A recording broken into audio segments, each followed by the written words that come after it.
Praise the lord. ప్రభువైన యేసు నామములో అందరికీ వందనములు. యేసయ్య మాటను ఈ కార్యక్రమాన్ని వీక్షించడానికి ప్రేమతో మిమ్మల్ని ఆహ్వానిస్తున్నాను. ఈ దినము అపోస్తల కార్యముల గ్రంథము 10వ అధ్యాయము 23 నుండి 36 వచనాల వరకు ధ్యానించుకుందాం.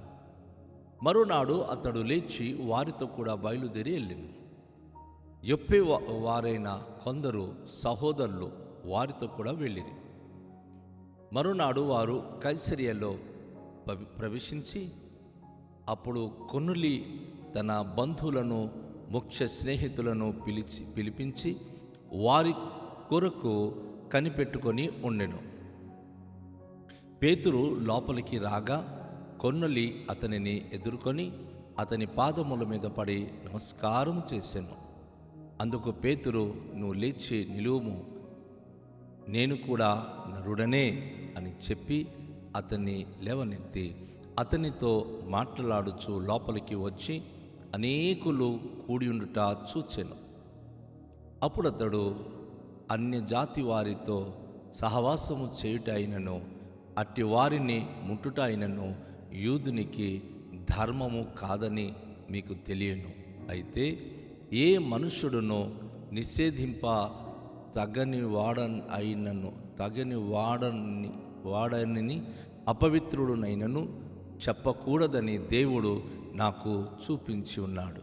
కాబట్టి నన్ను పిలిచినప్పుడు అడ్డమేమీ చెప్పక వచ్చి తిని గనుక ఎందు నిమిత్తము నన్ను పిలువనంపితిరో దానిని గూర్చి అడుగుచున్నానని వారితో చెప్పాను. అందుకు కొర్నేలి 4 దినముల క్రిందట పగలు 3 గంటల మొదలుకొని ఈ వేళ వరకు నేను ఇంట ప్రార్థన చేయుచుండగా ప్రకాశమానమైన వస్త్రములు ధరించి ఉన్న వాడొకడు ఎదుట నిలిచి, కొర్నేలి, నీ ప్రార్థన వినబడెను, నీ ధర్మకార్యములు దేవుని సముఖమందు జ్ఞాపకముంచబడి ఉన్నది గనుక నీవు యొప్పేకు వర్తమానమును పంపి పేతురు అను మరో పేరు గల సీమోనును పిలిపించుము. అతడు సముద్రపు దరినున్న చర్మకారుడైన సీమోను ఇంట దిగి ఉన్నాడని నాతో చెప్పెను. వెంటనే నిన్ను పిలిపించి తిని, నువ్వు వచ్చినది మంచిది, ప్రభు నిన్ను ఆజ్ఞాపించినవన్నీ వినుటకై ఇప్పుడు మేమందరము దేవుని ఎదుట ఇక్కడ కూడి ఉన్నామని చెప్పెను. అందుకు పేతురు నోరు తెరిచి ఇట్లా నేను, దేవుడు పక్షపాతి కాడని నిజముగా గ్రహించి ఉన్నాను. ప్రతి జనములోనూ ఆయనకు భయపడి నీతిగా నడుచుకుని వారిని ఆయన అంగీకరించును. యేసుక్రీస్తు అందరికీ ప్రభు, ఆయన ద్వారా దేవుడు సమాధానకరమైన సువార్తను ప్రకటించి ఇశ్రాయేలీయులకు పంపిన వర్తమానము మీరెరుగుదురు. ప్రభునందు ప్రియమైన వాళ్ళారా, చాలా అద్భుతమైన విషయాన్ని ఈ యొక్క సందేశంలో, ఈ వాక్య భాగంలో మనము చూస్తున్నాం. పేతురుకు దర్శనమిచ్చిన మన ప్రభు, కొర్నేలికి దర్శనమిచ్చిన మన ప్రభు ఇరువురికి ఈరోజు కలపడం జరిగింది. వారి ఇరువురు కూడాను ఒక ఇంట కలుసుకున్నప్పుడు ఆ సంఘటన ఎంత అద్భుతంగా ఉందో చూడండి. పేతురు తనతో పాటు యొప్పే నుంచి కొంతమంది సహోదరులు కైసరియకి వచ్చారు. కైసరియలో వారు ప్రవేశించినప్పుడు అక్కడ అప్పటికే కొర్నేలితో పాటు తన బంధువులు అనేక మంది తన స్నేహితులు పేతురు కొరకు ఎదురు చూస్తూ ఉన్నారు. పేతురు ఎప్పుడైతే కొర్నేలి ఇంటి దగ్గరికి వచ్చారో ఆయన ఎదుర్కొంటున్నటువంటి కొర్నేలి పాదాల మీద పడిపోయాడు. మన భారతదేశంలో ఒక ఆచారం ఉంది కదా, గురుగారు గనక ఇంటి దగ్గరికి వచ్చినప్పుడు తన పాదాలు కడుగుతారు. అది భక్తి గల వారు చేసే పని.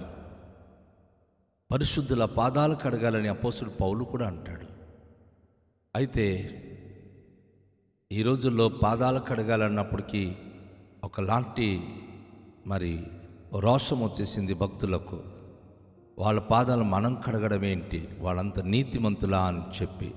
కొర్నేలి ఒక శతాధిపతి, ఒక గొప్ప వ్యక్తి, ఒక ఎస్పీ. ఆ కేటగిరీలో ఉన్నటువంటి వ్యక్తి. కానీ తను ఏం చేస్తున్నాడు? తను సేవకుని చూసిన వెంటనే ఆయన సాష్టాంగ పడిపోయాడు. పాదాలు కడగడమే కాదు, సాష్టాంగ పడిపోయి 2 చేతులతో నమస్కారం చేస్తుంటే అది తన హృదయంలో దేవుని పట్ల కలిగి ఉన్న భయము, భక్తి, తన దైవజనుడు వచ్చాడు అన్న వెంటనే ఆ దైవజనునికి ఆయన చేసే గౌరవ వందనాలు. ఈరోజు దేవుని సేవకునికి అంత గౌరవిస్తున్నామా? అంత ఇవ్వడం కాదు, కనీసం వందనాలు, నమస్కారము, ప్రైజ్ ది లార్డ్ చెప్పగలుగుతున్నారా? చాలామంది అలా చెప్పడానికి కూడా చేతులు రాదు. అంటే గుండెల్లో భక్తి లేని వారు దైవజనులకు గౌరవించరు అనేది మనం స్పష్టంగా గ్రహించాలి. దేవుని సేవకులు కనిపించిన వెంటనే చేతులు జోడించి వందనాలు చెప్పేది సేవకుడుకు కాదు, సేవకునిలో ఉన్న దైవాన్ని, ప్రభువుని.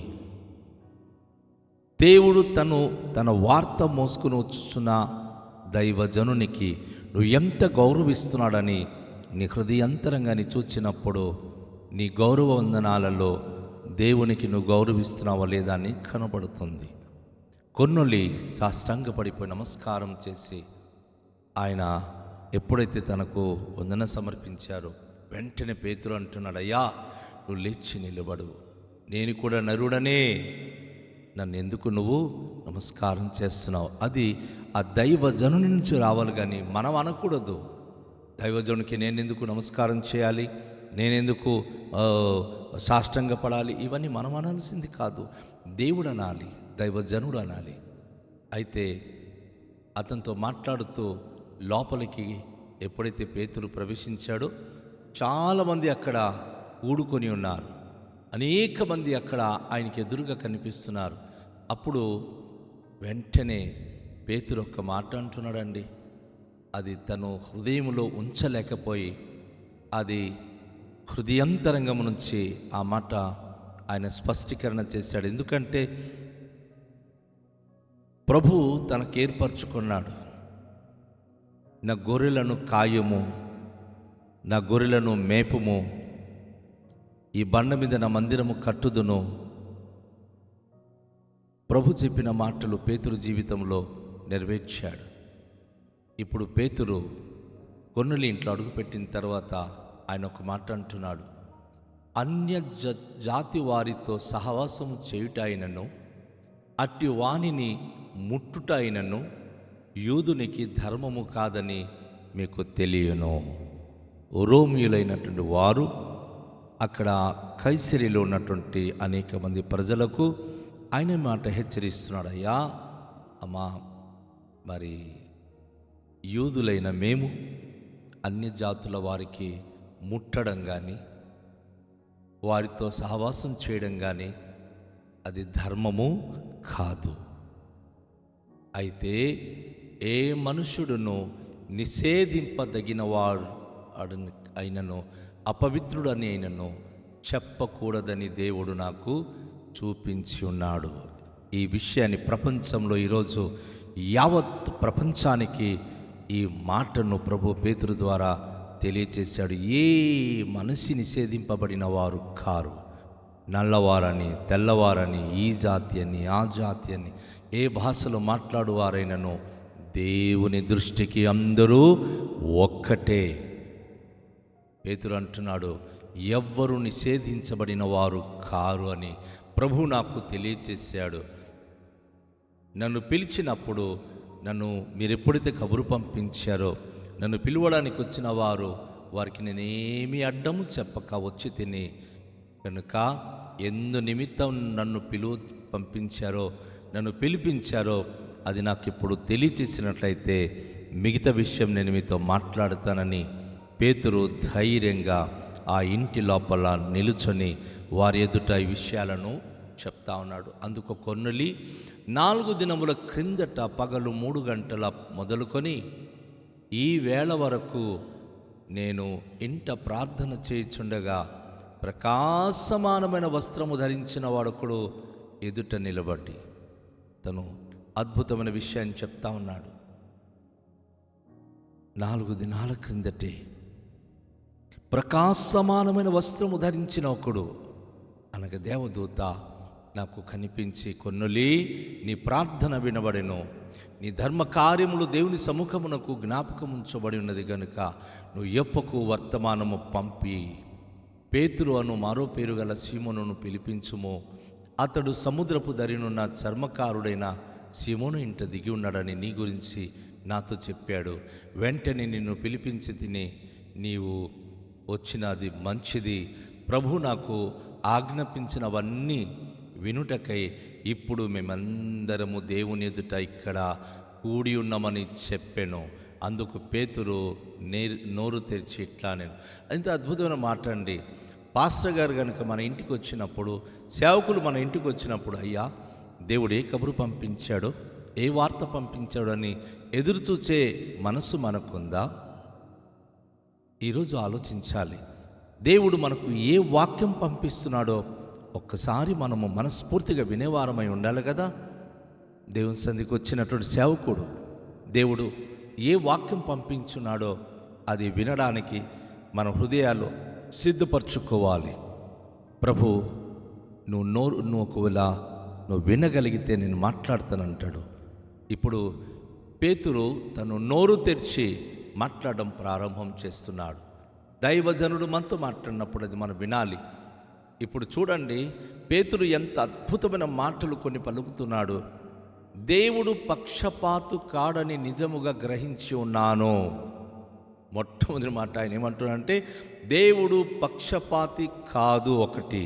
రెండోదిగా ప్రతి జనములోనూ ఆయనకు భయపడి నీతిగా నడుచుకున్న వారిని ఆయన అంగీకరించును. అమ్మా సహోదరుడు సహోదరి, నువ్వు ఏ జనాంగం కానివు, ఏ జాతికి సంబంధించిన బిడ్డ కానివు, ఏ ప్రాంతానికి సంబంధించిన బిడ్డ కానివు, నువ్వు దేవునికి భయపడి నీతిగా జీవిస్తే దేవుడు నిన్ను అంగీకరిస్తాడు.